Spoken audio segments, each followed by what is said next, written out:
Olá, seja bem-vindo a mais um episódio do Planeteers Home Gathering. Hoje, mais do que em qualquer outro momento, a desigualdade no mundo tem vindo a acentuar-se. De acordo com as Nações Unidas, a pandemia desencadeou num curto espaço de tempo uma crise sem precedentes que interrompeu o progresso nos Objetivos de Desenvolvimento Sustentável. Por isso mesmo, o tema que trazemos hoje é as desigualdades de género e de que forma podemos reduzir essas mesmas desigualdades. Tenho comigo em estúdio Carla Santos, bem-vinda, da Planeteers. Falamos de uma acentuada crise mundial, Carla. Sim, efetivamente esta pandemia trouxe aqui alguns retrocessos nos últimos tempos. As Nações Unidas, neste último relatório que fez em relação exatamente ao processo em que estamos neste momento, diz que há um risco agravado de 71 milhões de pessoas voltarem para a pobreza extrema. Incluindo, para além disto, temos o caso das crianças que não puderam, portanto, ir à escola e que só o podem fazer presencialmente. Existem muitos países onde isso acontece. Portanto, há aqui algumas franjas da sociedade, quer sejam mulheres, crianças, idosos, etc., que estão, no fundo, a voltar para trás e nós estamos a recuar consideravelmente nos objetivos. E, portanto, nós temos que dar a volta um bocadinho a esta situação e criar aqui um engagement para que no futuro realmente as coisas mudem. E é um bocadinho assim, nesse sentido, que nós trouxemos estas duas entidades que têm realizado diversos trabalhos, não só para a igualdade de género, que é o caso da Marianela Mirpuri, dentro do EraCity, mas também o Instituto E, com a Nina Braga, que está associado no Brasil e que trabalha com povos indígenas e, portanto, que pode trazer no fundo, esta nova forma de ver a redução das desigualdades que existe nos povos e entre povos. E, Carla, este relatório anual que falavas sobre o progresso dos 17 Objetivos de Desenvolvimento Sustentável mostram também que foram os mais pobres e os mais vulneráveis, como mulheres, crianças, idosos, migrantes e refugiados, os mais atingidos pelos efeitos da pandemia. Felizmente, como dizias também, existem entidades que conseguem contornar, ou pelo menos tentar contornar um pouco isto. Uma delas é a EraCity, fundada pela Marianela Mirpuri, que se junta agora a nós via Skype. Muito boa tarde. Antes de mais, explique-nos um pouco o papel da EraCity e de que forma é que este projeto pode ajudar as mulheres, sobretudo nesta fase tão atípica que vivemos. Boa tarde, obrigada pela oportunidade que me é dado de falar aqui sobre a EraCity. Na verdade, a EraCity é o reflexo do movimento que começou há cerca de 20 anos. Portanto, não é uma coisa que tenha começado devido aos problemas que se têm verificado e que foram agravados pela pandemia. A igualdade do género é uma luta que eu tenho vindo a levar com força nos últimos 20 anos e mais afincadamente nos últimos 2 anos, desde 2018, quando eu decidi materializar tudo aquilo que eu lutei ao longo dos anos numa cidade física que representasse realmente a igualdade de oportunidades, um espaço de inclusão, um espaço de cultura, de lazer, de conhecimento e, sobretudo, de debate para um melhor futuro da humanidade com o foco na mulher. A mulher é, já que estamos a falar dos 17 Objetivos de Sustentabilidade das Nações Unidas, a igualdade do género é um dos objetivos, o que explica que ainda há muito para fazer no campo da igualdade do género. O querer criar uma cidade que tivesse como cartão de visita e representasse todos esses objetivos de sustentabilidade das Nações Unidas, incluindo a igualdade do género, foi um sonho que eu pude ou que estou a tornar realidade graças a uma equipa muito grande, internacional, que eu tenho, da qual a Nina Braga também faz parte como advisor. E temos vindo ao longo dos últimos, muito afincadamente ao longo dos últimos 2 anos, a fazer conferências por todo o mundo, agora online, roadshows, trabalhar com governos de forma a que o nosso projeto se tornasse uma realidade e que fosse realmente um projeto para o futuro da humanidade com o epicentro na mulher, que é aquilo que a Hera City pretende ser. Marinela, mas na prática, que mais-valias é que se pode trazer no futuro? É um espaço que vai representar, portanto, é um espaço físico onde as pessoas podem se reunir. O espaço é definido por 3 pilares principais. Um é o pilar do conhecimento, o pilar da convenção e o pilar da cultura. No pilar da convenção, que eu diria que é o principal, esse pilar é um edifício icónico enorme que representa também um monumento à mulher. Portanto, per si será um espaço de convenção, de debate, onde poderá ser feita a mudança. E depois temos um espaço de conhecimento, que é uma universidade, com um instituto de estudos avançados para estudar o futuro da humanidade, e não só, também haverá uma incubadora de startups, etc., e depois um espaço de cultura, que é um Art District, com museu e todo um projeto dedicado à cultura. A partir deste epicentro, digamos, nasce toda uma cidade, como uma cidade qualquer, com casas, com hotéis, com lojas, com restaurantes, enfim, que venham servir este centro e não só. Portanto, como é que vai ser feita a mudança? Vai ser feita porque vai ser um espaço que vai representar, vai ser o cartão de visita para aquilo que pode ser o melhor futuro da humanidade. Estamos a criar um projeto que é uma Smart Green City, onde mostra como é que o futuro da humanidade pode ser realmente representado e que essa Smart possa estar ao serviço da humanidade e não a humanidade escrava daquilo que pode ser smart. E como eu disse, o epicentro será a mulher. Portanto, eu creio que a mudança poderá ser feita, até porque é um espaço que pretende ser um espaço de inclusão, de reunião de mulheres e de homens, como é óbvio, mas como temos vários programas muito focados somente na mulher, e como a igualdade do género é, na realidade, um dos nossos grandes objetivos, será certamente um espaço de mudança, que é isso que pretende ser. Marinela, muito obrigada. Certamente será um grande avanço para tentar combater estas desigualdades de género. E a nossa outra convidada de hoje é a Nina Braga, psicóloga e especialista em antropologia e saúde da criança e também da mulher. Junta-se também a nós via Skype como representante do Instituto E sediado no Brasil. Nina, muito boa tarde, obrigada por estar presente. O Instituto E tem vários projetos para apoiar a economia local. Tem sido possível potenciar o desenvolvimento dos povos e, se sim, de que forma? Bom, boa tarde. Em primeiro lugar, eu gostaria de agradecer pelo convite de estar aqui. Para nós, brasileiros, é muito importante essa oportunidade de falar para o mundo, né, o que está acontecendo no nosso país, né, sobretudo com as populações indígenas, que estão sendo das mais atingidas por essa política, e não é exagero falar genocida mesmo, porque o que está acontecendo é um verdadeiro extermínio, que os povos indígenas estão sendo o segmento populacional mais atingido pela Covid. A taxa de letalidade é 3 vezes superior ao restante da população brasileira, né? Isso porque o modo de vida deles, a falta de cuidado com que não indígenas estão chegando às aldeias, né? A falta com que o governo federal, a ausência do governo federal, não cumprindo as determinações do Supremo Tribunal Federal em proteger os povos indígenas desse contágio, está fazendo com que a incidência do Covid seja absolutamente letal entre esses povos. Então, o Instituto E, que é uma organização da sociedade civil, ele tem se aliado a parceiros para promover campanhas de proteção, de levantamento de fundos, enfim, cumprir um papel de Estado que, infelizmente, o governo federal do Brasil não tem feito, inclusive de uma maneira tão escandalosa que tem levado que até a Corte de Haia, né, o governo Bolsonaro já está sendo, enfim, motivo de processo no Tribunal Internacional de Haia.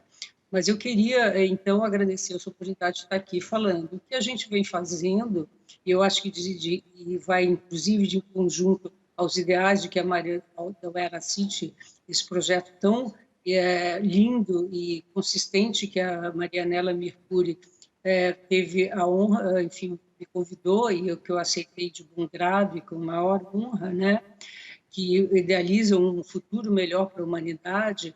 O que o Instituto E vem fazendo é justamente promover a economia local, mostrar que, por exemplo, a preservação da floresta, que os índios convivem há tanto tempo, com tanta hombridade, que sabem conservar como ninguém, ela é possível. Existe todo um potencial, por exemplo, nas florestas brasileiras, né, e que é muito pouco conhecido do mundo. E a gente não pode, sob nenhuma hipótese, derrubá-las, porque não só vai afetar todo o nosso modo de vida, né, não só dos indígenas, como de toda a população brasileira, como de todo o mundo. Então, o Instituto ele vem há vários anos, na verdade, há mais de 2 décadas, justamente promovendo o uso de produtos da floresta em vários setores, na moda e tudo mais. E, por isso, a gente quer justamente eliminar várias desigualdades sociais, então, que estão nos Objetivos de Desenvolvimento Sustentável, né?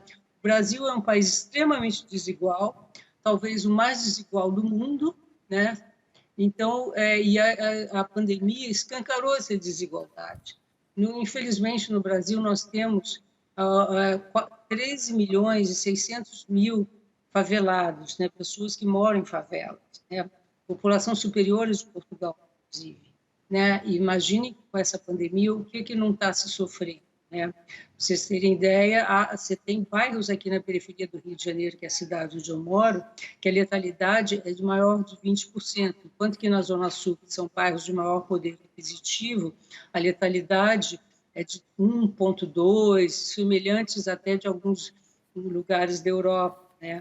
Então, essa desigualdade, como eu falei, a epidemia da Covid escancarou essa desigualdade. E o que o Instituto vem fazendo é justamente tentar mitigar esse efeito absolutamente nocivo da Covid. Então, a gente fez uma campanhas de distribuição de máscaras, milhares de máscaras, de jalecos, de cestas de alimentos, temos feito pontes, né? Enfim, e promovendo também meios de geração de renda, né? Porque também informalidade é uma realidade no Brasil. Mais da metade da nossa população vive do dia a dia, não tem uma renda fixa. E com a Covid, com as restrições impostas, necessariamente impostas pela Covid de isolamento social, né, essas pessoas ficaram impossibilitadas de se locomover e encontrar meios de sobrevivência, né? Então, a gente teve muito que recorrer a ações emergenciais, assistencialistas mesmo, e é isso que nós viemos fazendo. Tanto com Nina, populações... desculpe só interrompê-la, não sei se me está a ouvir. Falou também da pandemia. Eu queria perguntar-lhe se acha que os efeitos da Covid-19 vieram, no fundo, fazer regredir um pouco daquilo que vocês já tinham conseguido aí no Brasil. Sem dúvida, sem dúvida. Nós, como eu falei, algumas conquistas foram para trás, né? Andaram para regrediram bastante, né? Tivemos que fazer ações emergenciais assistencialistas. Alguns projetos que estavam em curso foram interrompidos, a maioria, inclusive. Algumas empresas tiveram seus orçamentos reduzidos, né? Por exemplo, nós somos muito ligados à indústria da moda, né? A indústria da moda teve todas as suas lojas fechadas, inclusive, ao contrário de Portugal, que teve, enfim, um isolamento, lockdown durante 2 meses. Aqui no Brasil as regras não foram claras, né? Então você ainda tem várias atividades fechadas, interrompidas. Então, por exemplo, todo o varejo ainda está com as atividades muito restritas. Então, a lucratividade das empresas está muito diminuída. Então, com isso, vários projetos de lucratividade social do setor privado foram diminuídos. Então, com isso, pequenos fornecedores e tudo mais tiveram sua renda muito sacrificada. Então, teve um retrocesso, sem dúvida nenhuma. Nina, muito obrigada também pelo seu esclarecimento aqui neste programa e com isso retomo agora a conversa aqui em estúdio, Carla. Sim. Era expectável, já sabemos que estas 2 instituições, digamos assim, estão a fazer um ótimo trabalho para caminharmos para a redução destas desigualdades, mas era expectável que em 2020 ainda tivéssemos que lutar por isto? Não era expectável, efetivamente. Eu acho que este é um ano fora do normal, porque ninguém esperava muita coisa, incluindo esta pandemia que veio e que alterou substancialmente tudo o que nós tínhamos de percepção, não só das nossas atividades do dia-a-dia, como da nossa mobilidade, como da globalização que existe no mundo inteiro. Nós julgamos que não estamos todos ligados, mas a realidade é que estamos todos ligados, e isso verificou-se com muita facilidade com esta pandemia, porque ela chegou realmente a todo lado muito rapidamente. E acho que resolver esta pandemia passa efetivamente também por uma gestão e uma política muito clara, facto que efetivamente, como vemos aqui, não aconteceu no Brasil. E, portanto, eles ainda estão, no fundo, num sistema que se calhar nós já passámos há alguns meses atrás e provavelmente não melhorará tão depressa. E, portanto, realmente há aqui uma grande necessidade de alterarmos um bocadinho o paradigma e, se calhar, de pensar num futuro um bocadinho diferente daquilo que hoje pensamos ou que ontem pensávamos. E eu, um bocadinho em base de conclusão, também gostaria de fazer algumas perguntas às convidadas, que têm a ver essencialmente com como é que nós também podemos entrar nestas causas, o cidadão comum, e como é que nós podemos, no fundo, ajudar a criar aqui realmente uma igualdade de género e a criar uma redução das desigualdades, que não é fácil, tanto num país como no outro e um bocadinho pelo mundo inteiro. Não sei se eu posso responder a isso, Carla. Sim, sim. Ok. Na realidade, eu falei da cidade da Hera, mas a Hera é muito mais do que a cidade. A Hera é todo o movimento, toda a ação que nós desenvolvemos pelo mundo, incluindo no Brasil. No Brasil, e a Nina também faz parte, nós temos um movimento e uma associação que se chama a Hera Brasil. Estamos a criar ações para poder ajudar realmente a alavancagem, sobretudo no domínio feminino, a alavancagem das mulheres e do empreendedorismo feminino, que sofreu tanto com esta pandemia. A ação da Hera desenvolve-se em todo o mundo, não é uma ação local, não é um projeto português, é um projeto internacional, embora aqui em Portugal nós tivéssemos criado, em joint venture com a Câmara de Cascais, um observatório do futuro da humanidade que funciona na Casa de Santa Marta, em Cascais. Este observatório vai estudar realmente aquilo que poderá ser o melhor futuro da humanidade e estruturar o nosso instituto, que será construído na cidade da Hera.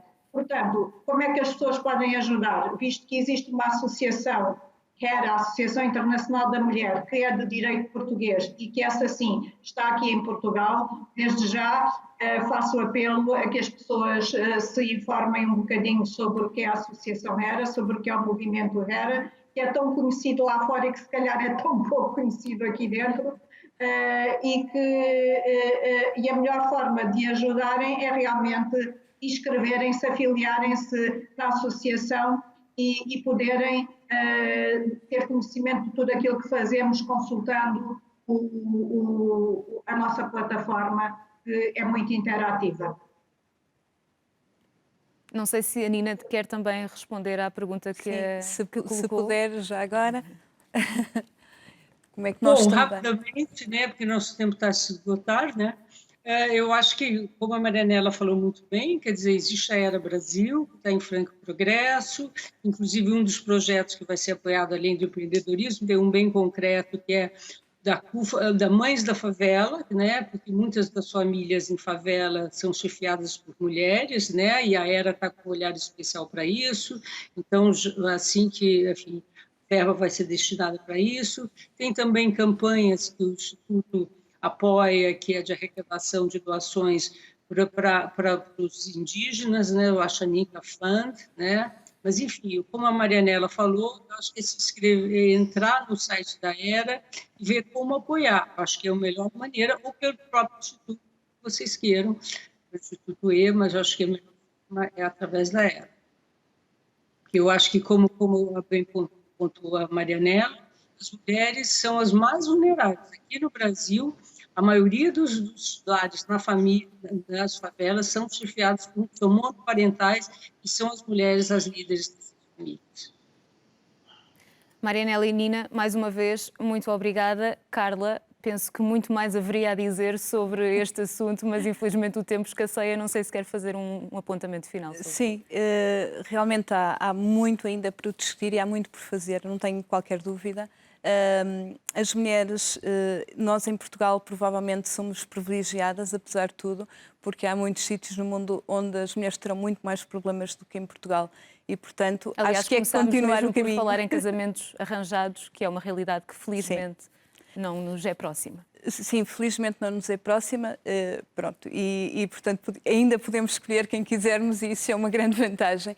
E portanto eu espero efetivamente que este caminho que nós temos feito ao longo dos últimos anos em Portugal também se faça noutros países e que no fundo cheguemos a uma humanidade muito mais justa a nível planetário entre todos os povos. Obrigada, Carla, e obrigada também a si que esteve desse lado. Até um próximo episódio do Planet Earth. Até lá.